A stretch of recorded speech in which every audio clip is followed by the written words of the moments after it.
नमस्कार साथियों। आज महाभारत के इंद्रप्रस्थ की स्थापना के बारे में जानेंगे। आपको ये सुनकर बहुत ही आनंद आएगा। द्रौपदी स्वयंवर के पहले विदुर को छोड़कर सभी पांडवों को मर्द समझने लगे और इस कारण धृतराष्ट्र ने इस कारण शकुनी के कहने पर दुर्योधन को युवराज बना दिया गया। द्रौपदी स्वयंवर के तत्पश्चात दुर्योधन आदि को पांडवों के जीत होने का पता चला। पांडवों ने कौरवों से अपना राज्य मांगा, परंतु गृह युद्ध के संकट से बचने के लिए युधिष्ठिर ने कौरवों द्वारा खंडहर स्वरूप खंडवन आदि राज्य के रूप में प्राप्त किया। पांडवों की पांचाल राजा द्रौपदी की पुत्री द्रौपदी से विवाह उपरांत मित्रता के बाद वे काफी शक्तिशाली हो गए थे। तब हस्तिनापुर के महाराज धृतराष्ट्र ने उन्हें राज्य में बुलाया। धृतराष्ट्र ने युधिष्ठिर को संबोधित करते हुए कहा, हे कुंती पुत्र, अपने भ्राताओं के संग जो मैं कहता हूँ सुनो। तुम खांडवप्रस्थ के वन को हटाकर अपने लिए एक शहर का निर्माण करो, जिससे कि तुम में और मेरे पुत्रों में कोई अंतर ना रहे।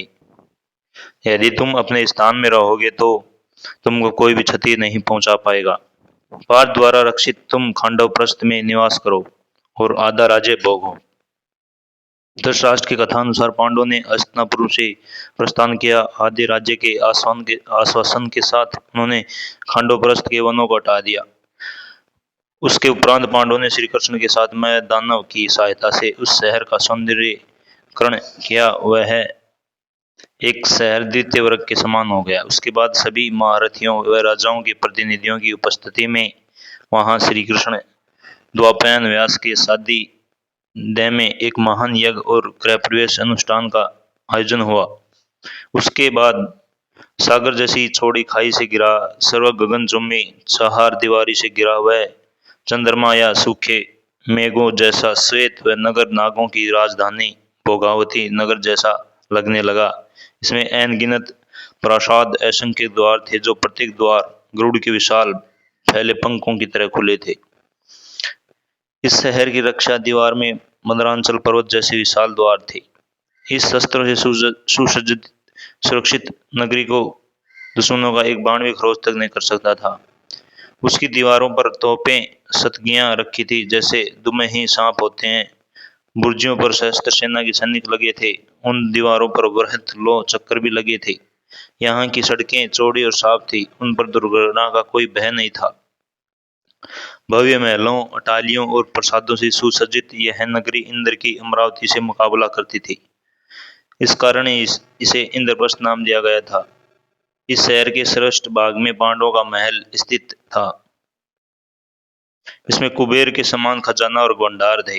इतने वैभव से परिपूर्ण को देखकर दामिनी की समान आंखें चौंधिया जाती थी।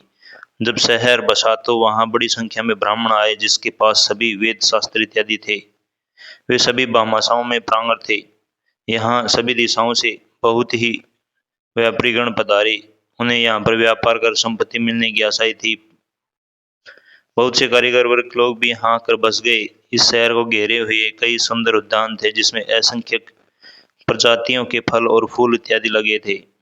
इनमें आम्र, अमृतक, कंदब, अशोक, चंबक, पुत्रग, नाग, लगुच्चा, पनास, सालस और तालस के वृक्ष थे। तमाल, वकुल और केतकी के महकते पेड़ थे। सुंदर और पुष्पित अमलक, जिनकी शाखाएं फलों से लदी होने के कारण झुकी रहती थी। लौद्र और सुंदर अकोल वृक्ष भी थे। जम्बू, पाटल, कुंजक, अतिमुक्ता, करीविरस, पारिजात और ढेरों अन्य प्रकार के पौधे लगे थे। अनेकों हरे भरे कुंज यहाँ मयूर और कोकिल ध्वनियों से गूंजते रहते थे। कई विलास गृह थे, जो की शीशे जैसे चमकदार थे और लताओं से ढके थे। यहाँ कई कृत्रिम टीले थे और जल से ऊपर भरे सरोवर, झीलें, कमल तड़ाग जिसमें हंस, बतखें, चक्रवाक इत्यादि किलोल करते रहते थे। यहाँ कई सरोवर में बहुत से जलीय पौधों की भरमार थी। यहाँ रहकर शहर को भोगकर पांडवों की खुशी दिनों दिन बढ़ती गई। भीष्म पिता धृतराष्ट्र के अपने प्रति दर्शित नैतिक व्यवहार के परिणाम स्वरूप पांडवों ने खांडवप्रस्थ को इंद्रप्रस्थ में परिवर्तित कर दिया।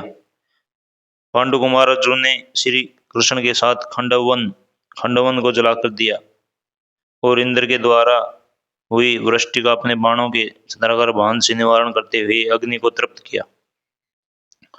वहां अर्जुन और श्री कृष्ण जी ने समस्त देवताओं को युद्ध में परास्त कर दिया। इसके फलस्वरूप अर्जुन ने अग्निदेव से दिव्य गांडीव धनुष और उत्तम रथ प्राप्त किया और कृष्ण जी ने सुदर्शन चक्र प्राप्त किया था। उन्हें युद्ध में भगवान कृष्ण जैसे सारथी मिले थे तथा उन्होंने आचार्य द्रोण से ब्रह्मास्त्र आदि दिव्य आयुध और कभी न नष्ट होने वाला बाण प्राप्त किए थे।